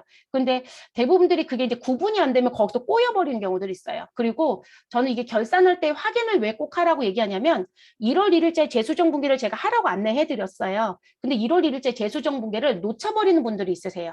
그리고 12월 31일자에 가서 무슨 분기를 매일 하고 있는 거예요. 이것만 계속 하고 있는 분들이 계세요. 성급 비용만 장부에 차곡차곡 계속 쌓고 있어요. 그러니까 이 회사 학계전액 시장표를 열어봤더니 성급 비용이 점점 더 뚱뚱해져요. 결론적으로 여러분 비용 처리 해야 될 거 안 하고 계속 결산 때 성급 비용만 쌓고 왔다는 얘기예요. 문제 있어요, 여러분. 그러면 정리해야 되잖아요. 그런 걸 모두 다 전기 오류를 범했다고 표현하는 거예요. 그래서 우리 법인세 효과를 봤어야 되는데 법인세 효과 하나도 못 본 상태에 회계 오류 된 상태로 계속 넘어오고 있었던 거죠. 문제가 있는 겁니다. 그래서 결산 때도 습관적으로 재수정 분기가 되어 있는지 확인하는 걸 하셔라. 시험은 출제하냐고 묻는다라면 잘 안 낸다. 그러니까 결산으로 모든 게 끝나져요. 재수정 분기가 없어요, 시험은. 네, 그렇게 가고 있고요. 자, 요거는 왜 보여드리냐면 자, 두 개를 지금 비교했어요, 여러분. 이게 상급비용과 선수수익 둘 다 나올 수 있는 사건입니다. 자, 우리가 회계 처리를 할 때요. 보험료를 낸 시점이 있죠, 여러분. 그 보험료를 낸 시점에 비용으로 회계 처리를 해도 되고요. 성급비용이라는 자산으로 회계 처리를 해도 문제가 되지 않아요. 뭐만 하시면 된다. 결산 때 정리만 잘 하시면 되거든요. 그러다 보니까 시험이 두 가지 문제를 모두 다 출제를 합니다. 그러니까 이걸 외워가시면 사단이 생겨요, 또. 자, 그리고 업무자들은 지출하는 시점에 무슨 처리를 더 선호한다? 비용 처리를 더 선호합니다. 그래서 자산 처리하는 거 잘 안 해요. 근데 시험은 두 가지가 요즘에 출제 빈도를 좀 따져보면 거의 50대 50 수준입니다. 비슷하게 내고 있다는 거죠. 자, 그리고 여러분들이 회사에 가셨는데 더 좋은 ERP를 쓴다라고 합니다. 더 좋은 ERP. 그러면 i큐브 사용한다고 할 거거든요. 또는 M 시리즈를 사용한다고 하거나 자, 그럼 더 좋은 ERP를 쓴다. 절대로 보험료 처리하는 거 권장하지 않습니다. 자, 지금 차기분까지 해당되는 부분에 돈이 같이 나갔다. 그러면 더 좋은 ERP 쓸 때 무조건 성급 비용 처리합니다. 제가 아까 이런 말씀 드렸었죠. 우리가 보험기간에 대해서 회계 처리할 때 입력하는 화면이 있고 그 입력하시면 성급 비용 자동 계산을 컴퓨터가 해준다고 했어요. 그리고 여러분 회계 처리도 자동으로 시킬 수 있어요. 자, 그런데 ERP는 보험료로 처리해서는 자동으로 들어가질 않아요. 본인이 세팅값을 다 다시 만들어야 돼요. 그러니까 일거리를 늘릴 필요가 없겠죠. 그래서 지금 더 좋은 ERP에는 성급 비용으로 회계 처리하고 결산 때 처리하는 부분으로 세팅값이 들어가 있어요. 그래서 성급 비용 처리하시면 자동으로 모두 다 일사천리 일을 시킬 수 있어요. 그래서 더 좋은 ERP 쓰는 회사에 가신 분들은 성급 비용 처리하는 걸 무엇 하셔라? 기억해 주셔라. 자격증은 관계없겠죠. 자격증은 본인이 내고 싶은 대로 내는 거니까. 자, 그러면 지출 시점에 비용으로 처리했다. 보험료 120만 원. 자, 이렇게 정리했다는 얘기예요. 그러면 문제는 여러분 제가 뭐라고 했냐면 단기의 보험 기간은 12월 31일자를 기준으로 보는 거니까 10월 1일부터 12월 31일은 지났다고 보는 것이다. 경과됐다. 그러면 이 경과된 것만큼은 뭐로 봐라? 비용인 거고. 그리고 2022년도 1월 1일부터 9월 30일은 2021년도라는 날짜를 기준으로 카운트하는 거니까 2022년도는 아직 도래하지 않았죠, 여러분. 미래 날짜잖아요. 그러니까 기간이 경과되지 않았다고 보겠죠. 그걸 미경과라고 해요. 우리가 회계를 공부할 때. 그러면 차기분이 미경과더라는 거죠. 그럼 이 부분은 우리 미리 준 돈이니까 뭐로 인식해라? 자산으로 봐야 된다. 그러니까 120만 원이 납부된 거를 우리가 양분할을 시키면 지금 지난 것만큼은 비용이니까 우리가 학계잔액 시산표로 열듯 손익계산서를 열금 보험료가 얼마? 30만 원이 보여야 된다는 얘기고 그리고 우리 90만 원은 우리 무엇으로? 성급 비용으로 장부에 조회가 되어야 된다는 얘기인 거예요. 그걸 구분하라는 부분. 그런데 이 처리를 할 때 비용으로 처리하게 되면 나는 벌써 30만 원만 있으면 될 비용이 120만 원이 잡혀 있잖아요. 그러니까 아직 지나지 않은 차기분에 대한 걸 찾아라. 그러니까 9개월치를 찾아서 무슨 처리해달라? 성급 비용이라는 자산 처리해달라. 그러면 차변에 120만 원이 너무 많이 잡혀 있는 거죠. 그럼 그 120만 원 무엇 하시면 돼요? 소멸. 그러니까 여러분 드디어 소멸이 등장하네요. 자, 우리가 비용이 발생한다겠고 결산을 하다 보면 그 비용이 무엇 되기도 한다? 소멸되기도 한다. 소멸시키시라고요. 차기분에 대해서. 그리고 소멸된 금액만큼 차변에 뭐 써주셔라? 성급 비용이라는 자산을 쓰라는 얘기예요. 그런데 지출하는 시점에 비용이 아니라 나는 자산으로 처리를 했었다. 결론적으로는 비용 자리에 자산 계정 과목인 선급 비용 처리했다는 거죠. 그러면 여러분 선급 비용은 90만 원만 결산서에 있으면 되는데 120만 원 잡아놨다는 얘기잖아요. 그리고 누가 없을까요? 비용이라는 보험료 30만 원이 없겠죠. 그러면 우리는 어느 부분 단기에 해당되는 경과분을 찾아서 몇 개월치? 3개월치를 찾아서 무엇 하셔라? 비용으로 처리해 주셔라. 그래서 이 부분이 보험료면 보험료라고 쓰시고 이 부분이 이자이면 이자라고 쓰시고 이 부분이 임대와 관련되어 있으면 임대 계정을 쓰시고 무슨 얘기인지 아시겠죠? 대부분 임차료가 들어오겠지만 그래서 그 비용 계정으로 쓰셔라 이 얘기예요. 그럼 차변에 자산 120만 원이 90만 원으로 바뀌어야 되니까 우리 무슨 부분 성급비용 30만 원을 무엇하시며 감소시켜 주시면 90만 원이 남겠죠. 그리고 손익계산서의 비용이 30만 원 지금 없잖아요, 여러분. 그러니까 여기 30만 원을 써주시면 되겠죠. 그래서 이게 분계를 하실 때 유출을 하시려면 어떻게? 당초 분계를 놓으시고요. 차변에 있었던 계정 과목을 대변으로 보낸다고 생각하시면 돼요. 그러면 차변에 있었던 계정이 대변에 가면 차변에 누가 등장할 거냐? 그럼 차변에 등장하는 건 자산 아니면 비용이잖아요. 근데 그 계정을 쓰시면 돼요. 그리고 자산은 답이 정해져 있죠. 누구요? 선급 비용. 비용은 제가 조금 전에도 말씀드렸지만 다양해요. 그러니까 보험료를 얘기하는지 임차료를 얘기하는지 이자 비용을 얘기하는지 반드시 계정을 확인하고 하시는 거예요. 그래서 요 두 가지 반드시 숙지를 하셔야 됩니다. 뭐 시험에서 내니까 방법은 없어요, 여러분. 네, 방법은 없습니다. 그래서 두 가지 가져가는 부분. 그리고 이게 이렇게 표현했더니 도저히 이해가 안 된대, 여러분. 우리가 변화를 보면요. 똑같은 사건 끌고 온 거예요. 자, 처음에 10월 1일자에 비용 처리했다라고 하면 보험료 계정을 제가 이제 이거를 총계정 원장의 형태인 걸 T계정으로 가져온 거예요. 그럼 보험료 계정 차변에 우리 누가 있을 것이다. 보통예금 120만 원 지출한 게 들었겠죠. 그래서 지출한 거 120만 원이 떡 버티고 있는 거예요. 그리고 이제 결산에 가서 무슨 부분? 아니 차기 9개월치는 단기 거 보험료가 아니잖아 라고 얘기합니다. 그럼 우리는 12월 31일자에 성급비용 90만 원 계상해 주시면서 보험료 무엇하고 있다? 소멸시켰잖아요, 여러분. 그러면 우리는 지금 보험료 계정에 성급 비용이 기록이 되면서 얘가 지금 소멸된 거죠. 그럼 보험료는 잔액이 얼마만 남아요, 여러분? 30만 원만 남는 거거든요. 그러니까 이게 단기분이잖아요. 그러니까 단기분만 비용이라는 거예요. 그러면 나머지 우리 성급 비용은 어디 거라고 보시면 돼요? 차기분이라고 보시면 되겠죠. 그래서 차기분이 90만 원으로 자산 처리해져 있는 거죠. 그럼 지금 지출하는 시점에 성급 비용 처리했을 때요? 그럼 여기부터 시작이네요. 그럼 나는 지출했을 때 모두 다 자산 처리해놨다. 그래서 성급 비용 120만 원 처리했어요. 자, 이 경우에는 성급 비용이라는 얘기는 차기분을 지칭하는 용어였잖아요. 근데 성급 비용 120만 원 중에 이게 다 차기분이 아니라는 거죠. 무슨 부분? 3개월치는 단기에 해당되는 기간 거였잖아요. 그러니까 성급 비용 120만 원 중에 우리 단기에 해당되는, 여러분 죄송해요. 이거는 제가 안 고친 거죠. 제가 졸았네요.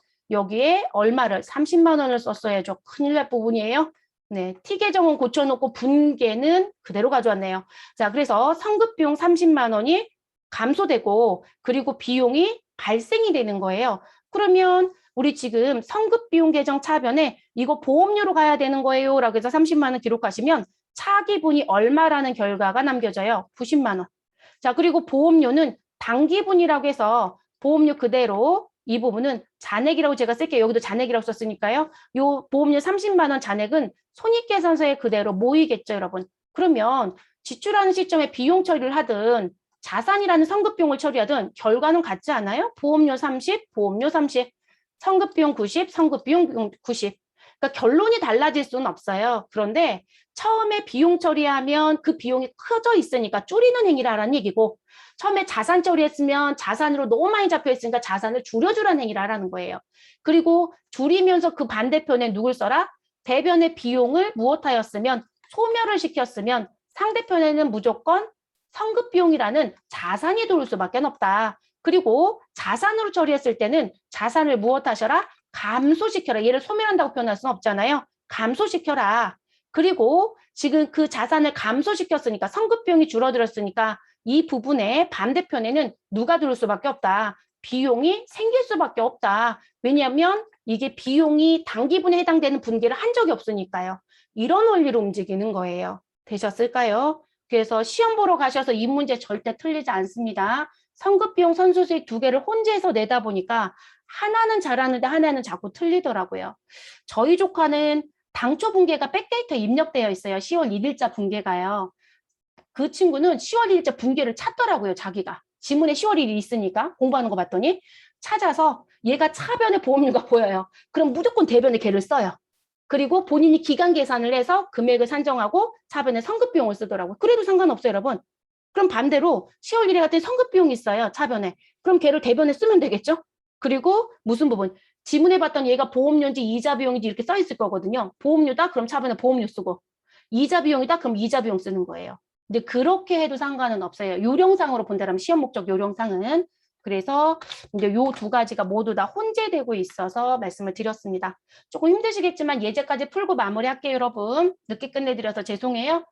자, 마지막 이제 예제입니다. 12월 1일에 12개월분 화재보험료 보험의 계약 기간은요. 12월 1일부터 11월 30일까지 300만 원을 보통예금 계좌에서 무엇하였고 이체하였고, 자, 그리고 전액 보험료로 처리한 경우와 선급 비용으로 처리한 경우로 구분하여 기말 수정 분계를 하시오.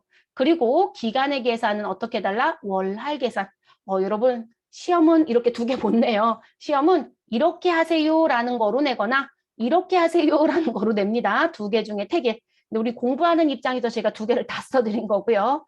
그러면 우린 보험료 처리한 것부터 볼게요, 여러분. 그럼 전액 보험료 처리를 했다라고 하면 여러분 이게 어려우시면 당초에 회계 처리를 뭐로 했느냐라는 것부터 기억하시면 되는 거잖아요.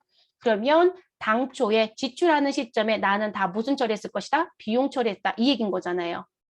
그러면 지출 시점의 회계 처리를 추정해 보시면 우리는 12월 1일자에 뭐라고 전표 입력했을 것이다. 이날 지출했다고 했으니까 차변의 보험료 300만 원, 대변엔 돈 나간 거를 써주시면 되죠. 여기가 현금이면 현금이라고 써주시고 보통예금이면 보통예금이라고 써주시면 되겠죠, 여러분. 지금 저는 보통예금에서 이체했다고 해서 보통예금 이렇게 써주시면 되고 됐을까요? 자, 그리고 나서 기말 수정분계를 해달라. 그럼 지금 기간이 이렇게 쭉 연결되어 있는 거죠. 그리고 우리 보험료는 12월 1일부터 언제까지? 11월 30일까지. 근데 결산은 12월 31일 날 하는 거죠. 그러면 여기까지만 비용으로 봐주고 그리고 이 부분부터는 다 뭐로 봐라? 선급 비용으로 봐라. 다만 내가 비용 처리했느냐 자산 처리했냐에 따라서 분계를 뒤집으라고 얘기한 것뿐이에요. 그러면 비용 처리했다라고 했으니까 여러분 차변에 있었던 보험료가 무엇 돼야 돼요? 대변에 와서 없어진다라는 걸 정리해야 되겠죠. 그럼 지금 전체 12월 1일부터 11월 30일까지 전부 다 비용으로 봤으니까 성급을 찾아주시면 되는 거죠. 성급. 그러면 성급은 언제부터 언제까지이다? 우리 2022년도 1월 1일부터 11월 30일까지 몇 개월? 11개월 이내예요. 자, 그것만큼을 선급으로 봐야 되겠네요. 그래서 11개월에 해당되는 것만큼 무엇 해주셔라? 소멸시켜 주셔라. 누구를? 보험료를. 됐어요, 여러분? 그러면 시간이 지난 거예요? 안 지난 거예요? 안 지난 거. 그래서 무슨 부분이다? 비용으로 처리하게 되면 지출하는 시점에 지나지 않은 미경과분을 무엇 하셔라? 자산 처리하셔라 라고 얘기를 하는 거예요. 그럼 그거 정리해 주시면 되는 거죠. 그럼 성급비용 계산하시면 우린 요 옆으로 쓸게요, 여러분. 요 자리에. 자, 300만 원일 거고요. 그리고 곱하기 12달 중에 11개월입니다. 그러면 300만 원 나누기 12 곱하기 11 하시면 얼마이다? 275만 원이 나오나요? 그쵸, 여러분? 그럼 275만 원.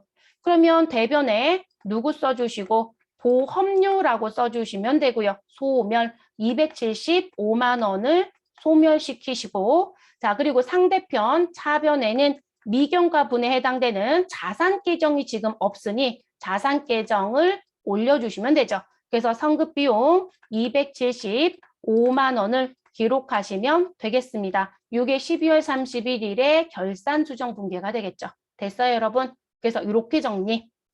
그래서 머릿속에 계속 기억할 게 비용 처리하면 미경과 찾아서 성급 비용 처리하다 또는 자산 처리하자라는 걸 지속적으로 기억을 해주셔야 된다는 거예요. 그래서 요 내용까지 정리가 된 거고요. 그 다음 자, 그 다음 거는 성급 비용 처리한 거 해야 되겠죠, 여러분? 그럼 성급 비용 처리한 건 내가 지출한 시점에 자산 처리했으니까 우리는 12개월치 중에 몇 개월치 찾아서 경과분은 2021년도 12월 1일부터 12월 31일까지 1개월치이네요. 그래서 1개월치를 찾아서 무엇 해주셔야 된다? 비용 처리해라.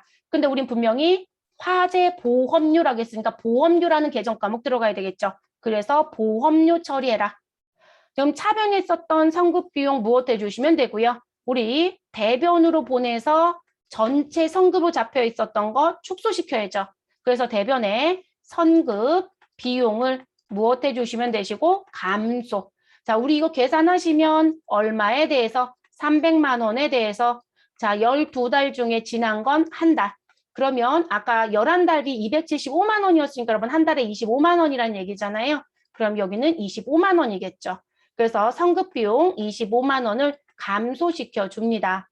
그리고 우리 결산서에는 비용이 없더라는 거죠. 그래서 차변에 비용을 무엇 하시면 된다? 우리 발생시켜 주시면 된다. 그래서 보험료라고 하는 비용 계정을 기록하시고 금액 20만 원을 써주시면 됩니다. 이제 이렇게 정리가 되는 부분이에요. 됐을까요? 그래서 두 가지 모두 다 하실 수 있어야 한다.